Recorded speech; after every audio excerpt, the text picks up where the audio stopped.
Selamun Aleyküm kıymetli seyircilerimiz. Dergi Haberi programıyla karşınızdayız. Programımızda bu hafta Nisanur Dergisi Aralık sayısını konuşacağız. Konuğum Nisanur Dergisi editörü Elif Yüksek. Elif Hanım hoş geldiniz. Hoş buldum. Aralık sayısında okurlar nasıl bir dergi bekliyor? Onunla başlayalım. Evet. Evvela kıymetli izleyicilerimizi Allah'ın selamıyla selamlamak istiyorum.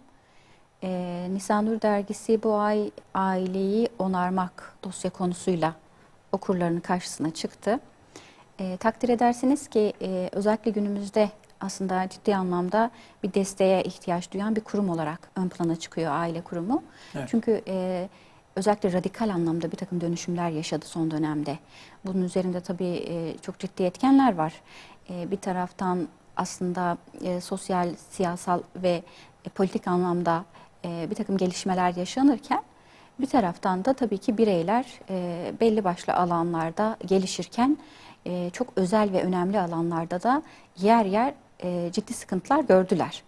Yani aile kurumu aslında hem toplumsal anlamda hem de gelen anlamda baktığımızda, uluslar anlamında baktığımızda çok ciddi bir yerde durduğu ve yine bireylerin her birini bünyesinde barındıran bir kurum olduğu için aslında elzem ve zaman zaman ciddi anlamda üzerinde bir durmak lazım. Acaba nasıl bir sıkıntı yaşıyor, bir onarım ihtiyacı var mı? Ya da şöyle söyleyeyim, bizim en temel, en öncelikli barınağımız aslında birey olarak. Hal böyleyken barınağımız ne kadar sağlam, bir yerlerde bir maraz var mı, bir sıkıntı var mı, onarım ihtiyacı hasıl oldu mu şeklinde bir gözden geçirilmesi gereken bir nokta esasında. Zira yine takdir edersiniz ki özellikle son dönemde aile kurumumuza yönelik çok ciddi tehditler var. Yani bunları böyle defaatle dile getiriyoruz ama hem konunun önemi burada ayyuka çıkıyor hem de yine az önce de ifade ettiğim gibi birçok alanda baskı altında. Yani bir taraftan yine kadını, bir taraftan erkeği, bir taraftan yine ailenin eksiksiz yani eksiğiyle düşünülemeyecek bir bütün olarak görebileceğimiz çocuklar açısından bakarak yaklaşırsak bireylerin her bir taraftan böyle farklı farklı kollardan tabiri caizse bir topa tutulduğunu görüyoruz. Bu bağlamda aileyi onarmak ve bu kuruma gereken hassasiyeti vermek bizce elzem. Evet, aslında bu noktada belki değerli bir konu. Şimdi sağlık açısından düşündüğümüzde en çok belki üzerinde durulan bir konu da nedir? Hastalanmadan doktora gitmek değil mi? Birçok hastalık için misal işte hani diş için ne derler? 3 ayda bir hiçbir sıkıntınız Kontrol. olmazsa bile bir doktora görünün veya genel sağlık taraması işte yılda 2 yılda bir sorun sıkıntı olmasa bile şimdi aile de o şekilde hani işin artık kopma noktasına gelmeden artık hani boşanma sürecine ya da ne bileyim daha farklı sürece gelmeden bu noktada değerli bir konu. Şimdi çocuklar dediniz, ben çocuklarla devam edeyim konuya. Anne baba olarak belki en çok anne babalar kendilerinden çok çocuklarına yükleniyorlar. Hani yapamadıklarını, yapamayacaklarını hep onların üzerinde görmek istiyorlar. Bu biraz sıkıntı oluşturan bir durum değil mi? Bu noktada nasıl davranabilir anne babalar? Evet. Tabii ki öncelikle ebeveynlerin bu kaygısı önemli. Evet. Yani bilhassa çocuklarının dünya ve ahiret saadetini önemseyen kardeşler bu bapta bilirler ki böyle bazen işler hani bulanıklaşacak gibi olduğunda ya da tehditler arttığında ister istemez bir endişe hali kaplar insanı. Bir anne baba olarak endişelenmemek mümkün değil. Kaldı ki çocuklarının ateşi bile nüksetse hemen böyle bir telaş, acaba ne yapsak, doktora mı götürsek, sirkeli su mu yapsak diye düşünen ve bu noktada bir çaba sarf eden bir formda anne ve baba. Ebeveynlik aslında bu formda. Evet. Hal böyleyken belli başlı alanlarda acaba çocuğumun ahlaki gelişimi bu noktada sekteye uğradı mı? Bu noktada çocuğum olumsuz etkilenecek mi? Acaba çocuğum dinini seven ve bununla beraber tabii ki ailesine, çevresine faydalı bir birey olabilecek mi şeklinde yine endişe duyan ebeveynlerin varlığı bizce ehemmiyetli, mühim. Bu abartılmadığı sürece önemli Sayın Bey. En başta onun belki altını çizmek lazım ve yine sizin de ifade ettiğiniz gibi bu duygunun belli bir seviyenin dışına çıkması ya da bu duygu kontrol edilirken uygun bir yol izlenmediği takdirde ebeveynler çocuklarına çok ciddi anlamda baskı uygulayabiliyorlar. Aslında kendilerinin doğal seyirde ilerletmesi gereken tabiri caizse metodu, eğitim metodunu baskı olarak, dayatma olarak çocuklarına çevirebiliyorlar. Evet. Bununla alakalı yine Sezgin Özbay hanımefendi yazarımız çok güzel bir yazı kaleme aldılar bu ay dergide ve böyle çarpıcı bir başlıkla biz bunu sunduk kıymetli okurlarımıza. Eyvah çocuğum dinini sevmiyor şeklinde. Şimdi buradan hareketle baktığımızda aslında öncelikle bir endişeye kapılmamak, önce o ortamın oluşmasına mahal vermemek önemli. Diğer taraftan bizim tespitlerimiz acaba ne kadar yerinde, ona bir bakmamız lazım. Belki tam da burada İbni Haldun'un vermiş olduğu o kendisine sorulan soruya karşılık vermiş olduğu cevap bizce ehemmiyetli. Yani çevresindekiler kendisine biz çocuklarımızı nasıl terbiye edelim diye sorduklarında verdiği cevap çok manidar aslında. Yani çocuklarınızı terbiye etmeye çalışmayın diye bir giriş yapıyor öncelikle. Evet. Böyle bir endişeniz olmasın. Siz kendinizi terbiye etmeye çalışın. Zaten çocuklarınız sizi örnek alacaklar, size benzeyecekler. Yani bu noktada biz anne ve babaların, ebeveynlerin, biz büyüklerin tabiri caizse kendisine izlemiş olduğu yol, yani bu noktada kendisine belirlemiş olduğu tabiri caizse o ideal çok önemli. Yani çoğu zaman sözle tavsiye verme yoluna gidiyoruz. Daha doğrusu örnekliğimiz sözde kalıyor. Bazı noktalarda hatta işte nasihat adı altında ya da ne bileyim tavsiye ve öğütler adı altında sadece böyle vaaz verir bir pozisyonda da kalabiliyoruz. Ne yazık ki. Hal böyle olunca tabii ki işler rayında gitmiyor. Çocuklar alması gereken o mesajı tabiri caizse alamıyorlar. Zira söyledikleriyle yaptıkları birbiriyle uyuşmayan, hatta yer yer çelişkili bir ebeveyn, bir büyük portresiyle karşılaşıyorlar. Evet. Ve bu da inanın onların dünyalarında hiçbir şekilde karşılık bulmuyor. Yani çocuklar bizim sandığımız kadar çocuk değil, bizim sandığımız kadar küçük değil, bizim sandığımız kadar olaylara basit bir gözle bakmıyorlar. Aslında bakış açıları çok basit, çok sade, çok saf ama çok derin. Böyle olunca da bir nevi şöyle diyeyim, yani kandıramıyorsunuz tabiri caizse. Tabii ki orada amacınız kandırmak değil ama öyle bir portre çizmiş oluyorsunuz ebeveyn olarak. Eğer Evet. siz kendinizden ziyade onlara eğilerek aslında kendi eğitiminizi, kişisel gelişiminizi bir tarafa bırakıp da sadece onların üzerine odaklandığınızda, yoğunlaştığınızda böyle bir imaj çiziyorsunuz aslında ister istemez çocuğun zihin dünyasında. Ama diğer taraftan tabii ki bunun altında yatan bir takım nedenler var.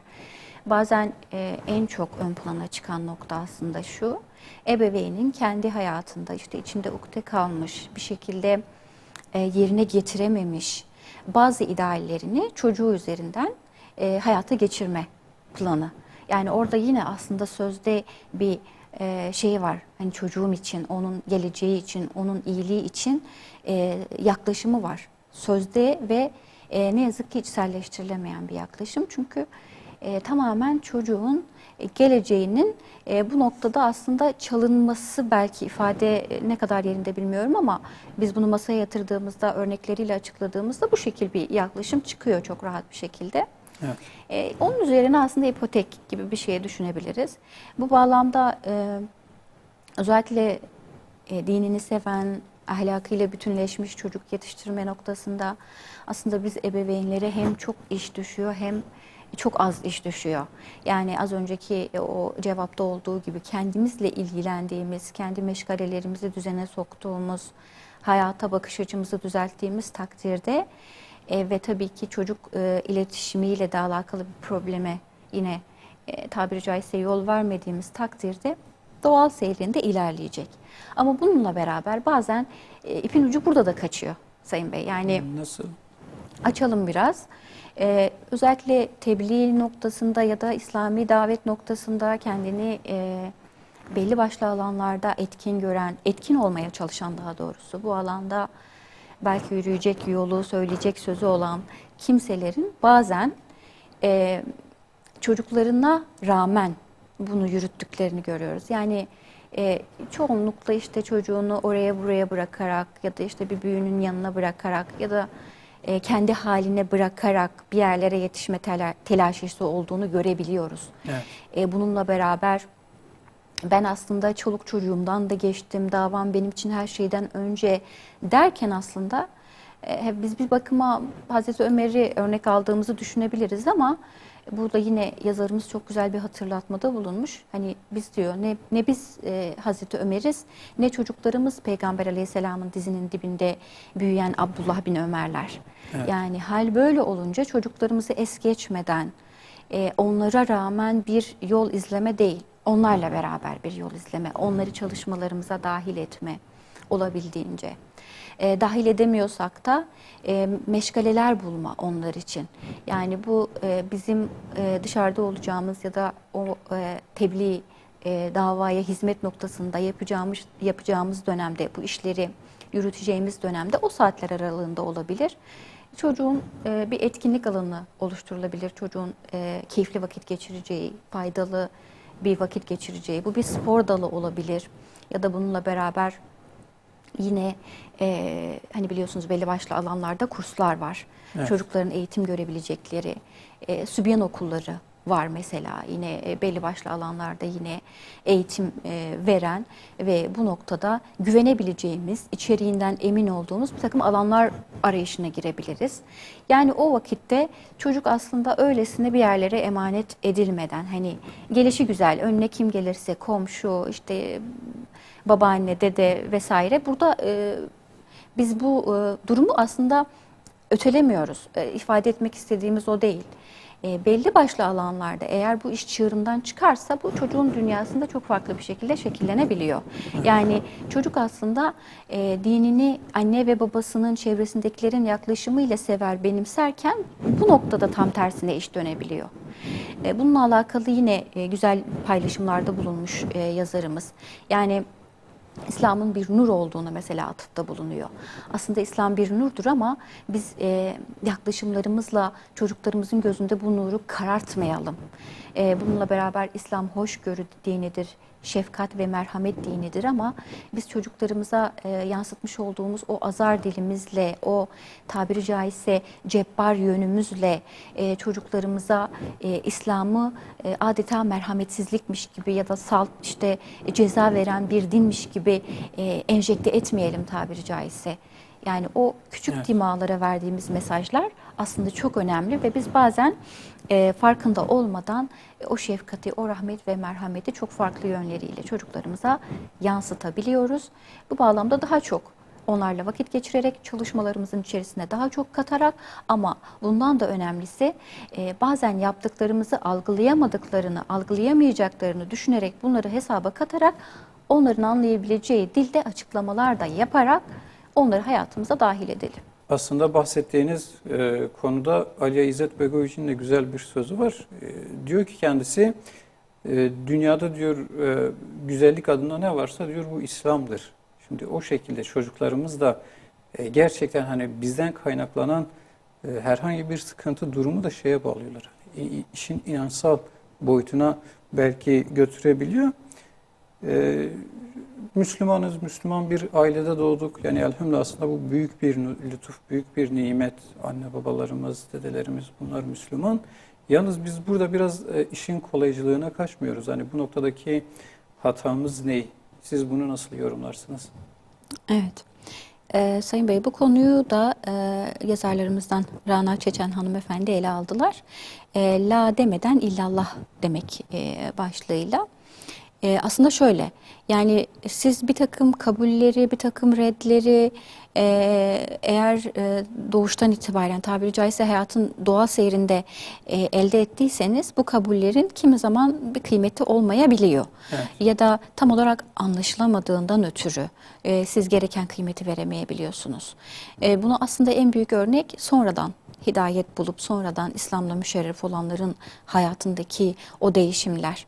Böyle adeta bir güzellik fırtınasına kapılmış gibi heyecanlı ve buna mukabil hayatının her anını, her detayını değiştirmeye çalışan bireylerle karşılaşıyoruz hidayet öyküleri süresince. Evet. Hatta bununla alakalı kendisinin İslam'a girişiyle alakalı pasajlar paylaşan bir hanım kardeşten şunu işitmiştim. Yani diyor ki ben diyor birçok o arayış sürecinde birçok inanışa, birçok ideolojiye göz attım, başvurdum. Sorularımın cevabını, bu sorgulama yolunda yaşamış olduğum sıkıntıların çözümünü. Ama diyor yok yani İslam gibi bir din yok. Niye yok? Nasıl? Hangi açıdan yok? Yani İslam hayatın her aşamasına müdahale ediyor. Her aşamasında var. Her aşamasını yönlendiriyor. Hayatınızın her alanında İslam'ın bir takım hükmünü ve tavsiye metotlarını görebiliyorsunuz. Bu benim çok ilgimi çekmişti diyordu mesela. Yani İslam'da, İslamiyet'te yemeği nasıl yiyeceğinizden tutun, işte yürüme formunu nasıl geliştireceğiniz biliyorsunuz. Sağ ayakla başlamak, sağ elle başlamak ve yine bununla beraber özel yaşam, bununla beraber evlilik hayatı, bütün aşamalar. Bir insanın hayatı boyunca aslında tanık olabileceği bütün aşamaların ve bütün detaylarıyla ve bunun da ötesinde bir beşerin tatbikatıyla öne sürülmesi söz konusu. Biliyorsunuz sünnet apayrı bir yerdedir İslamiyet'te. Peygamberin yaşamı, peygamberin sözleri, peygamberin uygulamaları en az yani Kur'an kadar, en az ayet-i kerimeler kadar, en az bu bağlamda ilahi mesaj kadar birini diğerinden ayırt edemeyeceğimiz ölçüde önemlidir. Biliyorsunuz Allah Azze ve Celle beni bu bağlamda Resulüme uyun. Bu sevgiyi, bu yaklaşımı birbirinden ayırt etmeksizin söz ve eylemlerine, Resulümün söz ve eylemlerine uyun, tabi olun şeklinde çoğu yerde Yüce Kitabımızın tavsiye ve emirlerde bulunuyor. Bu bapta evet, içinde bulunduğumuz aslında İslam nimeti bizce benzersiz. Belki sonradan bu şerefe nail olmayabilirdik eğer böyle bir ailede, İslam'la müşerref bir ailede gözlerimizi açmamış olsaydık.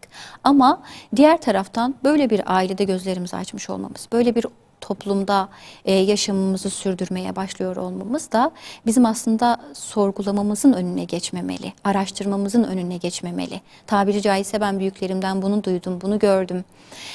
Zaten bu şekil aldım. Bunun üstüne bir şey koymaya gerek yok gibi yaklaşımlar zaten zaman içerisinde ne yazık ki başta deizme, sonrasında ateizme varana kadar belli başlı alanlarda kişiyi yanlışa yönlendirebiliyor.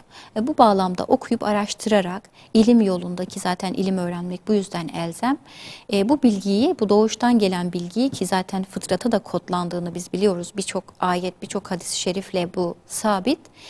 Pekiştirme yoluna gitmek, ilim öğrenmek ve bunun da ötesinde aslında içinde bulunduğumuz bu nimetin güzelliğini algılayabilme adına bazen şöyle bir durup uzaktan bir gözmüş gibi bakmakta fayda olacaktır inşallah. Evet, aslında bir önceki sorumuzla da çakışmıyor değil mi? Hani anne babalar ne dedik çocuklarımıza sözden çok eylemsel Evet. olarak davranışta örnek olacaklar ama bu soruda ne diyoruz?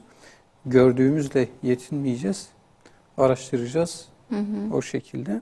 Ama zaten ebeveynler eğer bu noktada etkin bir model olabilirlerse zaten İslam sürekli biliyorsunuz yenilenmeyi bir takım noktalarda elbette asla bağlı kalarak gelişimi zaten tavsiye eden bir inanıştır. Hiçbir zaman genel geçer detayları 1400 yıldır hatta bu dünya var olduğundan beri aynı Evet. olsa bile zamana yönelik bir takım ifadelerde biz hep onun tabiri caizse modernliğini görüyoruz. O yenilikçi, o ilerlemeye karşı olmayan, o insan hayatını düzenleyen, insan bakış açısını düzenleyen, o perspektifini tabiri caizse ne kadar canlı tuttuğuna şahit oluyoruz zaten. Bu bağlamda evet bir çelişki de olmuyor ama dediğiniz gibi örneklik burada da devreye girmeli. Bak çocuğum ben evet büyüğüm, evet ben aslında bu yaşıma kadar hep Müslüman oldum ama sürekli kendimi geliştirmenin yollarını arıyorum. Bak sürekli yeni bilgiler ediniyorumun mesajı var aslında orada. Sözde kalmayan, eyleme dönüşen bir portreyle karşılarına çıkabiliyoruz. Evet. Kısa bir araya girelim. Sonrasında inşallah devam ederiz. Kıymetli seyircilerimiz, kısa bir aradan sonra programımız kaldığı yerden devam edecek. Kıymetli seyircilerimiz, Nisanur Dergisi Aralık sayısını konuşuyoruz. Konuğum Nisanur Dergisi editörü Elif Yüksek hanımefendi. Şimdi Elif Hanım, derginin dosya konusu aileyi onarmak. Bu noktada ben evliliğe değinmek istiyorum. Şimdi malumunuz artık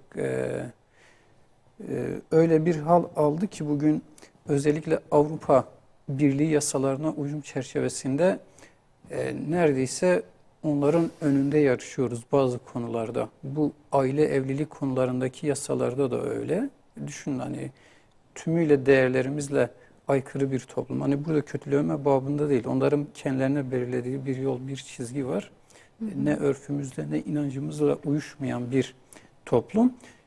Ama hani bizdeki hal hareketlere baktığımızda onların uyguladığı metodun önüne bile geçmeye çalışıyoruz. İşte özellikle bugün boşanma davalarına baktığımızda neredeyse insanlara bir rehber, bir kılavuz oluşturuluyor. Hani şayet boşanmak isterseniz işte yapmanız gereken sadece şu, hani gelin hemen bu işi tek celsede bitirelim deniliyor. Bunun yerine bakıyoruz icra davalarında ya da miras davalarında, herhangi birçok davada bugün arabuluculuk dediğimiz faktör uygulanıyor. Bu evlilikte de evliliğin son bulmaması adına acaba eşler boşanmadan önce böyle bir uygulama bu davalarda da görülebilir mi? Şimdi evliliği onarım noktasında yine programın başında dış etkenler dediniz.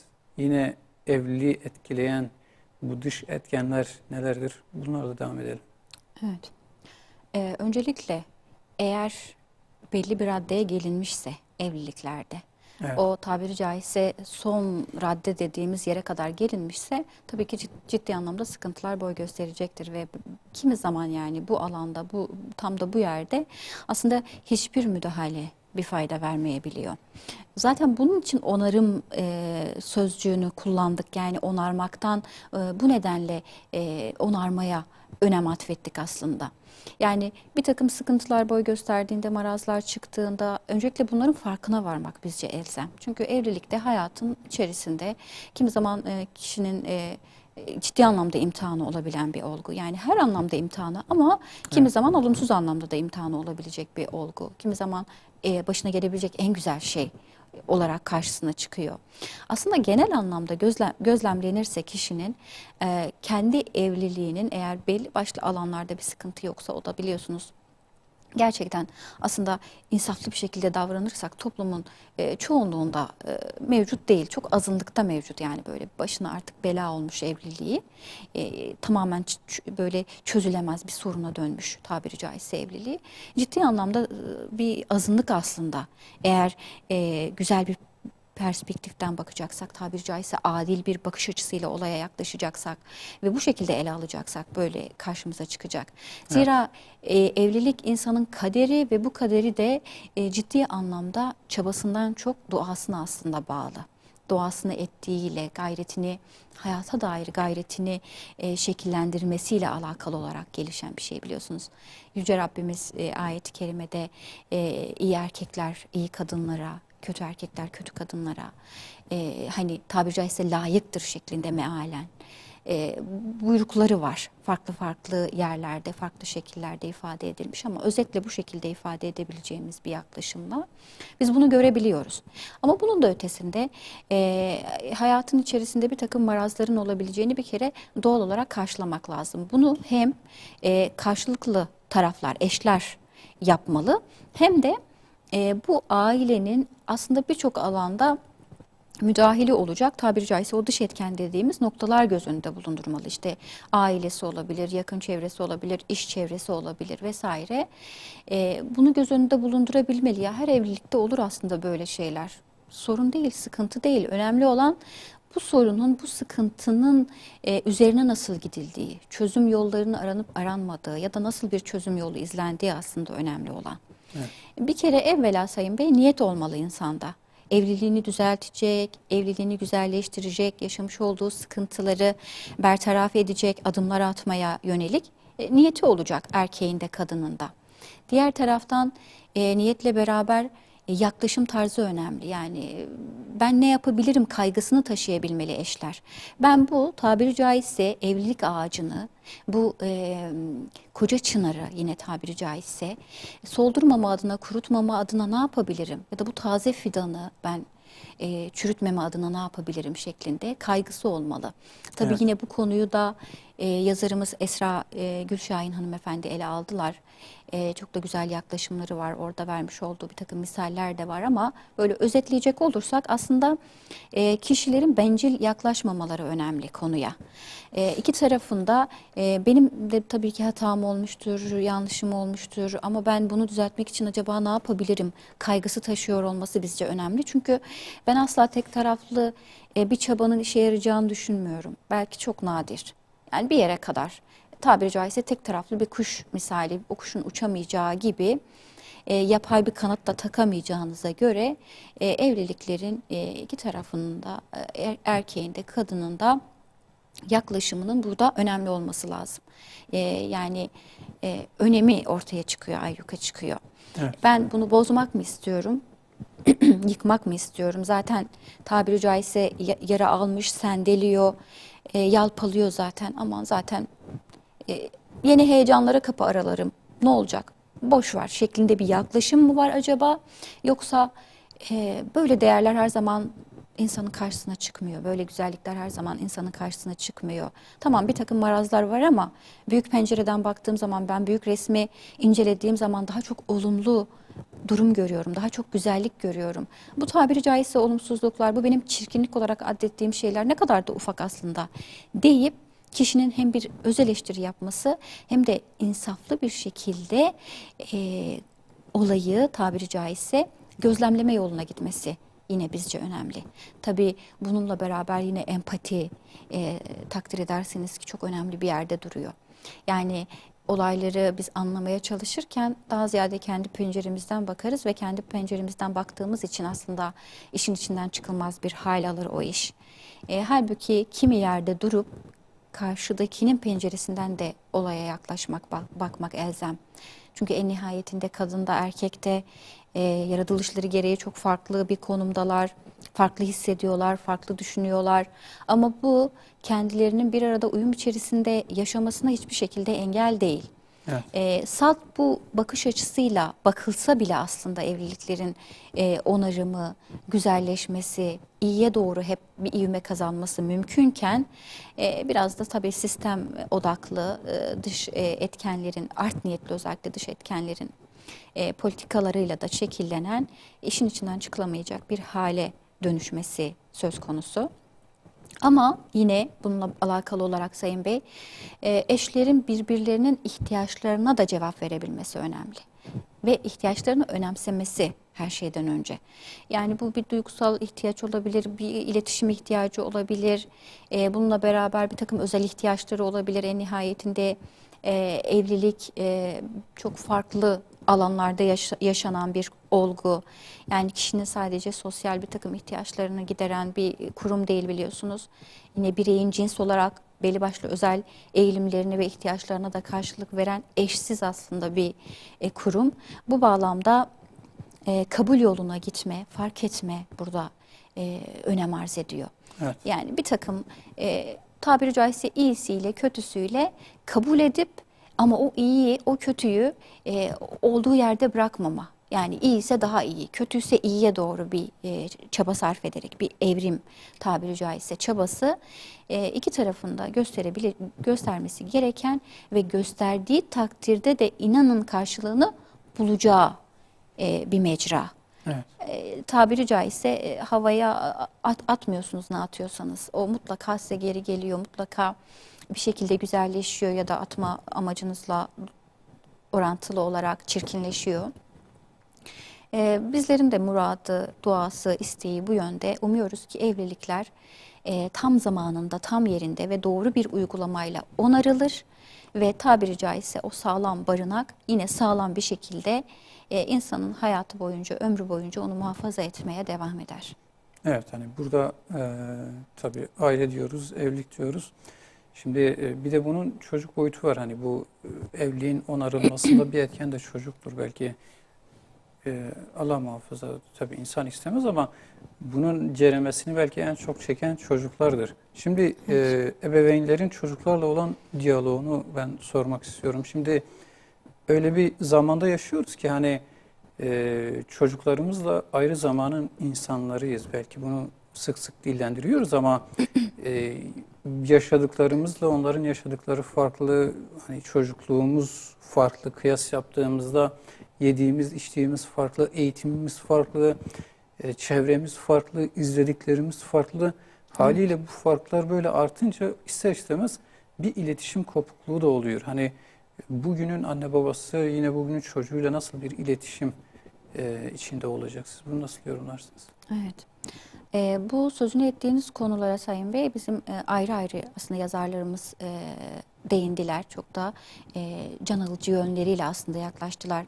Hem Mine Turhan hanımefendi hem Suna Tutak hanımefendi bu konuda çok güzel detaylar veriyorlar ve çok güzel mesajlar var. Orada Evet. özellikle izleyicilerimizin, çocuk sahibi izleyicilerimizin özellikle bu konuları okumasını tavsiye ediyorum. Bununla beraber dediğiniz gibi aslında hayatın olmazsa olmazı ve yine bir aile söz konusuysa onu şenlendiren, güzelleştiren, amacına uygun bir hale getiren yine tabiri caizse en önemli etkenlerin başında geliyor. Çocuklar ve çocuklarla sürdüre geldiğimiz o iletişim noktası. Dediğiniz husus çok can alıcı bir husus. Evet biz farklı zamanların aslında tabiri caizse insanlarıyız. Haliyle beklentilerimiz farklı, yaklaşımlarımız farklı. Olaylara bakış açılarımız farklı yine. Ve şunu da görüyorum Sayın Bey, bizim aslında en çok yanılgıya düştüğümüz nokta vaktiyle çocuk olduğumuzu unutuyor oluşumuz. Bizler de vaktiyle çocuktuk. Evet. Ne kadarını hatırlıyoruz, ne kadarına vakıfız belki o ayrı bir şey ama aslında anılarımızı şöyle bir gözden geçirdiğimizde belki en canlı bir şekilde hayatımızda yer edinen anılarımızın çocukluk anılarımız olduğunu göreceğiz. Biliyorsunuz hatta Alzheimer'da da bu böyledir. Kişi en son yaşadıklarını en önce unutur. En geç işte en önce yaşadıklarını hayatında yaş aralığında yani çocukluğunu, gençliğini çok sonraları unutacaksa da hani böyle bir sıraya koyacaksak hafızanın da canlılığı ilginç bir şekilde geriye doğru gittikçe artıyor. Bu bağlamda belki o çocukluğun, o gençlik ruhunun yansıması, o diriliği, o hafızanın gücü belki yine bir bakıma ön planda olabilir. Bunu kullanalım ya biz ebeveynler olarak bence bu gücü kullanalım. Bir zamanlar biz de çocuktuk, bakış açımız nasıldı? Anne ve babamızın bize yaklaşımı, hangi yaklaşım bizi acıtırdı, hangi yaklaşımı hoşuna giderdi, en çok unutamadığımız yönleri neydi, olumlu olumsuz böyle bir gözlemlediğimiz zaman mesela annemizin bize sevgiyle bir dokunuşu hiç aklımızdan çıkmaz. Bununla beraber babamızın yine sevgiyle dokunuşu ya da genelde sevgiyle dokunur da bir gün canımızı acıtmışsa o hiç aklımızdan çıkmaz mesela. Bu bapta bir empati kurma yoluna gideceksek evet evvela çocuklarımızla empati kurma. Ve onları gerçekten anlamaya çalışma. Yani sözde bir yaklaşım tarzını yine demin de ifade ettiğim gibi çok çabuk seziyorlar. Siz evet evet seni anlıyorum evet deyip böyle kafanızı salladığınızda onu laf olsun diye söylediğinizde o kadar gocunuyor ki bundan. Yani o sözünüzün hiçbir ehemmiyeti olmuyor. Hiçbir şekilde karşılığı geçmiyor çocuğa. Bu bağlamda bir işle meşgulsek de eğer çok önemli değilse, eğer o an gerçekten bir 5 dakika 10 dakika ara vermemiz bir sıkıntı oluşturmayacaksa hemen böyle bir kenara koyup telefonsa daha farklı bir işse ne bileyim muhakkak hayatımızda önemli bir takım uğraşlar var. Ya da yemek pişiriyorsak o ara o çalışma evresindeysek o hazırlıklar aşamasındaysak o an gerçekten bize ihtiyacı var ve ciddi anlamda bizim ilgimizi görmeye ihtiyacı varsa bir ara verelim derim. Ve yine Peygamber Efendimiz Aleyhisselatü Vesselam'ın çok elzem, çok önemli asırlardır aslında canlılığını koruyan ama son dönemde modern psikolojinin de ciddi anlamda gündeminde olan tabii kendi yaklaşımı olarak yine aktardığı bir yöntem var. Biliyorsunuz Resulullah Aleyhisselatü Vesselam çocuklarla konuşurken bütün vücuduyla onlara döner, onların gözlerinin içine bakar ve yine duygularını anlamaya çalışırdı, anlardı da. Biz kuşu ölen çocuğa taziyeye gittiğini biliyoruz. Bu çok yaygın bir örnek ama çok değerli bir örnek. O yüzden her fırsatta hatırlatıyoruz çoğunlukla hatırlatılan bir örnektir. Bu bağlamda Gözlerin içine bakmak, onu gerçekten dinlemek, baştan savmama adına yaklaşım çok önemli. Evet. Ve hemen o hissiyat karşı tarafa geçiyor. Ve diğer taraftan da yine Sayın Bey, rahmetli Doğan Cüceloğlu'nun çok manidar bir sözü var. İki insan birbirinin farkına varınca iletişim başlar diyor. Yani siz onun varlığının, çocuğunuzun varlığının ne kadar farkındaysanız ve bunu kendisine ne kadar iyi aksettirebiliyorsanız o derece etkin bir iletişim sağlanabilir. Diğer taraftan yine emir kipi bizlerin, anne ve babaların sıklıkla başvurduğu bir nokta. Bir şey söylerken, bir şeyde tavsiyede bulunacakken aslında emir vererek konuşmayalım. Onların da aslında kendilerini değerli hissetmeye, kendilerini bir birey olarak hissetmeye Evet. ihtiyaçları var ve biz bu ihtiyacı sanki çoğunlukla göz ardı ediyoruz gibi geliyor bana.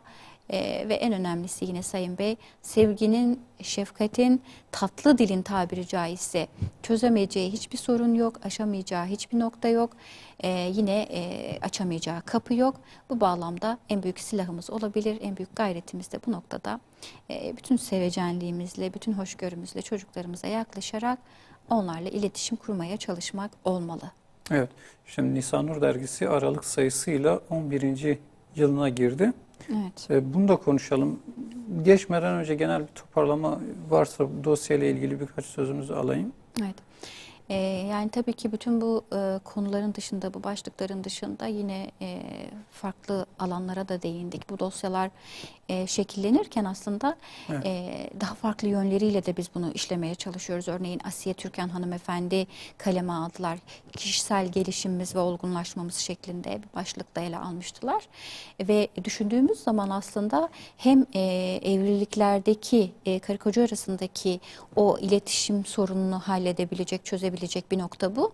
Hem de çocuklara bakış açısını düzeltebilecek bir nokta. Yani kişinin kendi gelişimi, kendi tekamülünü oluşturma adına adımları attığı adımlar çok değerli. Çünkü bu aynı zamanda çevresiyle, yakın çevresiyle, uzak çevresiyle olan bağını da güçlendiren bir nokta, bir husus. Buna Evet. da değindik ve tabii ki bununla beraber yine Esmaül Hüsna'dan tutun şiirlere, hikayelere varıncaya dek birçok konu sayfalar arasında yerini buldu. Evet. Şimdi 11. yılı biraz konuşalım dergiyi. 121. sayı şu an Evet. piyasada olan. Şöyle sorayım, biraz hani belki önceki bölümlerde ve programlardaki soruların dışında bir okur olarak Nisanur dergisini niye alayım? Şöyle önce bir devam edeyim. Belki dersiniz işte hani güzeldir, şudur. Bakıyorsunuz piyasadaki var olan tüm halka arz edilen mal dersiniz, ne dersiniz? Yani bir karşımıza çıkıyor reklamlarla. Herkes kendi ürününü över bir şekilde. Evet. Bir yerden sonra bu insanlar için pek şey gelmiyor hani. Bir okur olarak, bir vatandaş olarak ben Nisanur dergisini niye alayım? Bunun Evet. cevabıyla başlayalım inşallah. İnşallah Sayın Bey. Öncelikle şunu söyleyeyim. Belki böyle çok genel geçer bir ifade gibi algılanacak ama belki bizzat böyle bir işin mutfağında olan biri olarak çokça kendime hatırlattığım bir husus olduğu için belki buradan hareketle yola devam edeceğim sözlerime. Evet. Ama her şeyden önce bizler müminler olarak Rabbimizin belli başlı emirlerine muhatabız. Biliyorsunuz bizlere emir ve tavsiyeleri, buyrukları var Yüce Rabbimizin. Ve yine bunların başında gelen bir buyruğu var. Ali İmran Suresi 104. ayeti kerimede ve sair ayetlerde ifade buyurduğu. Şöyle ki sizden hayra çağıran, iyiliği emreden ve kötülükten sakındıran bir topluluk bulunsun Evet. diye emir buyuruyor Yüce Rabbimiz. Devamla kurtuluşa erenler işte onlardır diye buyuruyor. Yani her şeyden önce Nisanur dergisi evet bir basılı, yazılı bir yayın organı. Ama öncelikli amacı hayra davet. Ve bununla beraber gerçekten toplumun maslahatı için çaba sarf eden, toplumun gidişatına yönelik derdi olan, tasası olan ve bunu giderme adına yine tabiri caizse elini taşın altına sokabilmiş bir yayın. Bu bağlamda diğer yayınlardan aslında direkt olarak ayrılıyor. Hani bir kadın dergisi olmasından önce, bir aile dergisi olmasından önce direkt olarak basın yayın organlarından aslında ayrılıyor bu yönüyle. Bu açıdan eğer gerçekten böyle bir endişem varsa Nisanur dergisini tercih ederim şeklinde düşünebilirim. Bir birey olarak düşündüğümde. Evet. Ama diğer taraftan bir kadın olarak, mesela bir kadın gözüyle bakacaksam, bana tabiri caizse beşi bir yerde gibi. Hani hem inanç anlamında yaşamış olduğum sıkıntıların çözümünü bulabileceğim, hem mesela mutfağıma dair bilgiler alabileceğim, zaman zaman yöresel, biliyorsunuz her ay tarifler veriyoruz. Yemek, tatlı, çorba vesaire. Bu yöresel lezzetlere dair elimin altında böyle bir yemek kitabı gibi bulunabilecek bir yayın organı. Ve bununla beraber yine sağlığa yönelik bir takım bilgiler içeriyor. Diğer taraftan edebiyat yönü de biliyorsunuz burada kişinin bu ihtiyacı da karşılanmış olacak. Çünkü yine yazarlarımız kıymetli şiirler, hikayeler ele alıyorlar her Evet. ay. Hatta özellikle bu ay Meryem Varol hanımefendinin namaza dair bir kulluk icrası olan, biliyorsunuz kulluğun ilk nişanesi olan namaz eylemine dair ele aldığı hikaye çok manidar. Güzel bir paylaşım olmuş. Onu da hatırlatmak isterim bu vesileyle. Evet. Yani bütün bunları düşündüğümüzde evet, bir hanımefendi için, mümin bir hanımefendi için aslında beş bir yerde Nisanur dergisi. Bunun da ötesinde Sayın Bey, aslında aile kurumuna yönelik bu kadar ok varken, tabiri caizse bu kadar çok böyle hedef tahtasına oturtulmuş ve dört bir koldan saldırılar yapılırken, aileyi çok farklı bir cihetten, yeryüzünü ve dahi kainatı ve dahi insanlığı, bütün hayata aslında yaratan Rabbinin gözlüğünden okuma adına değerli bir yerde, kıymetli bir yerde.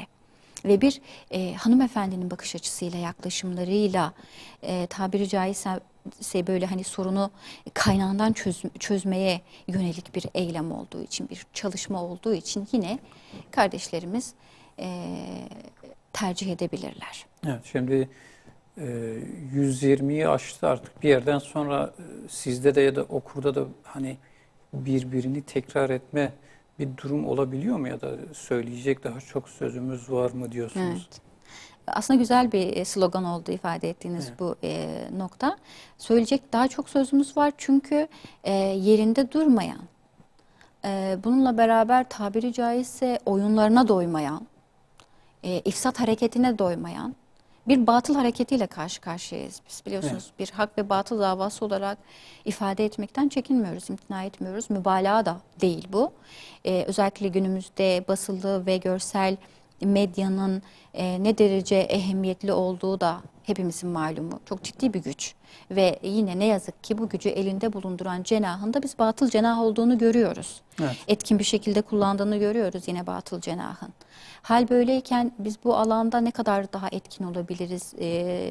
Yaşanan süreçte bu yaşanan gelişmelere karşı, birçok anlamda yaşanan yeniliklere karşı yeni bir zırhla, yani zırhımız aslında hep aynı ama şekil değiştirebiliyor. Zamanın biliyorsunuz 4 yılda bir aslında devir değişiyor tabiri caizse. Son dönemde biraz daha arttı bu. Bir yıla düştü bence, özellikle teknolojinin gelişmesi, sosyal medya ağlarının geniş anlamda kullanımı vesaire. Hatta bazen böyle aylık bir periyotlarla değişen bir sistem var. Evet. Hal böyle olunca sürekli yeni sorunlar peyda oluyor. Sürekli bu sorunlara yaklaşım tarzını ve dilini değiştirmenizi icap ediyor. Ama kaynağınız güçlü olduğu için, yani burada çok tabiri caizse güçlü bir dağ sırtınızı dayadığınız için ne argüman bulmakta zorlanıyorsunuz yine tabiri caizse, Evet. ne de bu gücü arkanıza siz aldığınızda muvaffak olamama durumunuz oluyor. Şimdi böyle bir durum, artık sosyal medya çağındayız. İster istemez hani basılı medya, kağıt medya genel toplum, dünyada ilgiyi giderek kaybediyor. Nisanur tiraj olarak bu noktada nasıl bir seyirdir? Kısa bir iki kelimeyle bunu da ben sorayım. Evet. Yani genel anlamda dijitale kaymış olsa da dediğiniz gibi aslında okurların indinde sürekli işte ona dokunma, onu evinde bulundurma, onu tabiri caizse koklayarak ondan fayda yoluna gitme adına eğilimler var ve bu aslında okur dünyasında var. Yani kitaplar, dergiler bu bağlamda eskimiyor. Yani siz ne kadar gazeteden vazgeçseniz de hani Evet. elinize alıp okumasanız da bültenlerden okusanız da aslında dergi ve kitaptan vazgeçemiyorsunuz. Bu önemli bir husus aslında. Çünkü evlerin baş köşesini tabiri caizse oluşturan bir kitaplığın olması her açıdan önemli. Ama diğer taraftan giderek artan bir ilgi bizlerin gördüğü, özellikle son dönemde okurlarımızla yapmış olduğumuz buluşmalarda da biz bunu gördük elhamdülillah. Yani şöyle, Gidişat kusura güzel. bakmayın, belki hızlandırıyorum. Zamanım bitti bir nevi Evet. ama yine sormak istiyorum. Şimdi bugün çoğu yazılı medya artık kapanmayla karşı karşıya. Anlayabildiğim kadar en azından şu anda Nisanur'da öyle bir sıkıntı gözükmüyor. Evet, elhamdülillah. Son olarak okur dediniz, buluşmalarıyla, okurla diyaloğunuz bu aşama ne? Onu da kısa bir iki cümleyle alayım. Evet, biz bu noktada evet okurlarımızın teveccühünü gördük. Bununla beraber Sayın Bey özellikle buradan ifade etmek isterim. Yani hak ve batıl taraftarları olarak bizim aslında güçlerimizi ne derece benimsediğimiz önemli. Yani yazılı ve görsel bir medyamız var. Bu bizim basın gücümüz. Ne derece desteklersek, ne derece ön ayak olursak ve bu bağlamda yine elimizden geleni ne derece yaparsak o derece güçlenecek, ilerleyecek. Sonuçta kendini devam ettirebilmesi için yayın hayatının akışının içerisinde bir ilgi, bir takdir, bir destek önemli. Bu bağlamda aslında bizim gücümüz idrakimize bağlı ve yine desteğimiz de bilincimiz dahilinde olacak. Yani özetle biz takdir ve ilgimizle beraber aslında böylesi hayır çalışmalarını yönlendiren konumdayız. Okurlar, takipçiler, izleyiciler, dinleyiciler olarak. Evet. Safımız belli olsun. Her ne kadar kimi zaman bize bu çabalarımız Hazreti İbrahim'in ateşine su taşıyan karıncayı anımsatsa da bizler biliyoruz ki Allah Azze ve Celle azları çok kılar, nice zayıf görünenleri galip kılar. Yeter ki adımlar Allah Azze ve Celle'nin adıyla atılsın, kendi rızası uğruna bir takım çabalar olsun. Muhakkak sonuca ulaşacaktır inşallah. Eyvallah. Teşekkür ediyoruz. Ben Programımız teşekkür ederim. sonuna geldik. Kıymetli seyircilerimiz, Dergi Rehberi'nde bu haftaki programımızın sonuna geldik. Yeni programda görüşünceye dek Allah'a emanet olun.